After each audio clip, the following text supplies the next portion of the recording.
Assalamualaikum warahmatullahi wabarakatuh, sahabat pendidikan. Selamat datang kembali di channel Sahabat Pendidikan. Video ini ada kaitannya dengan video sebelumnya tentang kriteria kenaikan kelas. Nanti videonya silakan bisa dicek di kolom deskripsi. Tabel analisis ini dapat mempermudah dan mempercepat kita untuk untuk menyimpulkan peserta didik naik kelas atau tidak naik kelas berdasarkan kriteria yang sudah ditetapkan. Kriteria yang dianalisis ini kita gunakan kriteria kenaikan kelas untuk K13 berdasarkan panduan penilaian hasil belajar dan pengembangan karakter pada sekolah menengah kejuruan. Ini nanti bisa dilihat di halaman 63-64 dan bisa di-download di deskripsi video ini. Apa saja kriterianya? Ini saya cantumkan di bagian bawah. Kriterianya yang pertama, menyelesaikan seluruh program pembelajaran dalam 2 semester pada tahun pelajaran yang diikuti. Kedua, memiliki sikap sekurang-kurangnya baik. Ketiga, tidak memiliki lebih dari 2 mata pelajaran wajib A, B, dan C, atau adaptif dan normatif di bawah skor ketuntasan minimal. Dan yang keempat, tidak memiliki nilai mata pelajaran C2 dan C3 atau produktif di bawah skor ketuntasan minimal. Selanjutnya, yang kita perlukan untuk melakukan analisis ini yaitu yang pertama adalah Leger semester 1 dan semester 2 yang kita tempatkan di sheet 1 dan sheet 2. Karena ketuntasan belajar itu dilihat dari 2 semester. Jika salah satu semester tidak tuntas, maka bisa terbantu oleh semester yang lainnya atau semester satunya lagi. Oleh karena itu, nilai kedua semester di analisis ini kita lakukan rata-rata. Apabila di atas rata-rata, maka dinyatakan tuntas. Apabila di bawah rata-rata, maka dinyatakan tidak tuntas.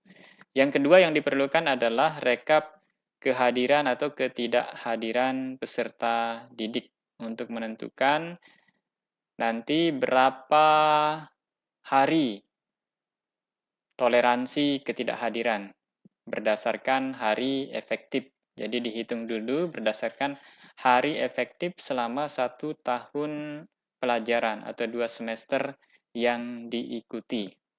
Kemudian disiapkan juga penilaian sikap, karena nilai sikap itu untuk kenaikan kelas minimal B. Dan yang lainnya ini, yang dua, terkait dengan mapel AB, C1, kemudian C2, C3, ini ada kaitannya langsung dengan Leger yang semester 1 dan semester 2. Kemudian bagaimana cara menganalisisnya? Ini setelah kita siapkan nilai semester 1, kemudian nilai semester 2, kita langsung analisis. Ini pastikan formatnya sudah sama, mata pelajaran sudah sama. Kemudian kita cari nilai rata-rata mata pelajaran di semester 1 dan semester 2.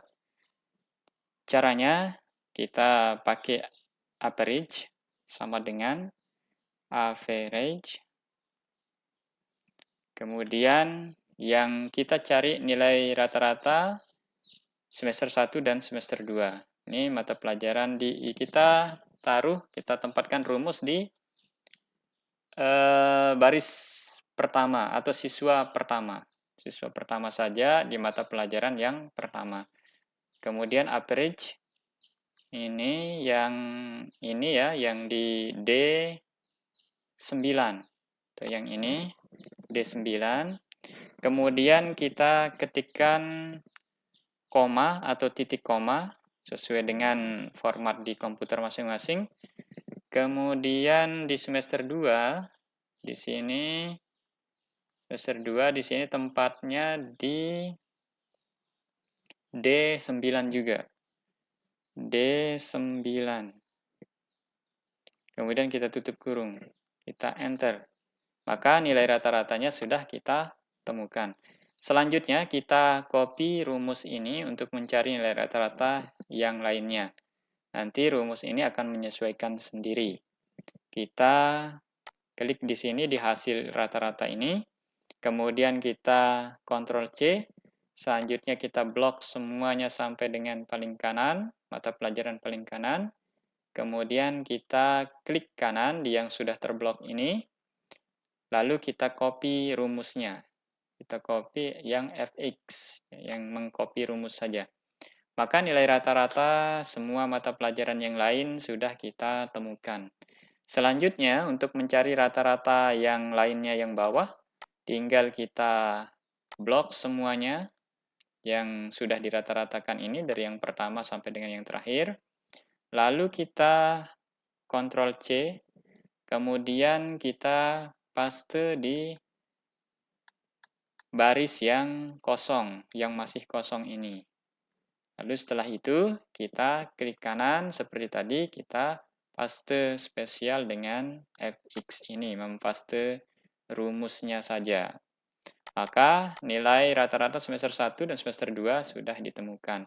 Yang di bawah rata-rata ini sudah kita kondisikan sesuai dengan KKM. Kalau di bawah KKM maka dia akan merah, kalau sama dengan KKM atau di atas KKM maka warnanya akan hitam. Nanti ini terkait dengan ini ada di video lainnya. Setelah itu maka kita bisa melakukan analisis. Ini sudah kita kondisikan juga. Ini sudah kita kondisikan sesuai dengan ketentuan.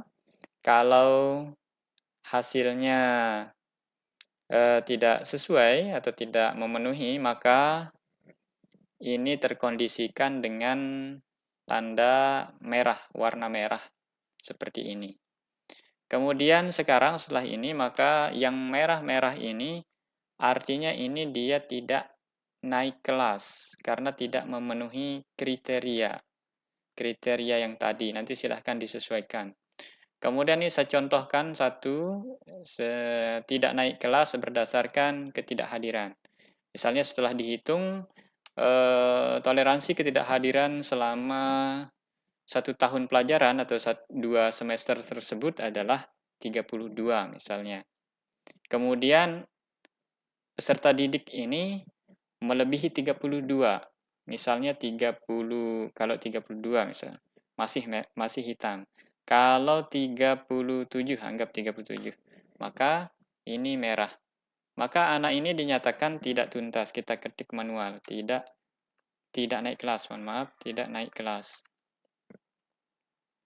Tidak naik kelas, maka ini sudah merah karena sudah kita kondisikan. Nanti apabila tidak naik kelas maka merah, apabila naik kelas maka warnanya hitam, blok dan tulisannya hitam. Ini anak ini tidak naik kelas berdasarkan ketidakhadiran.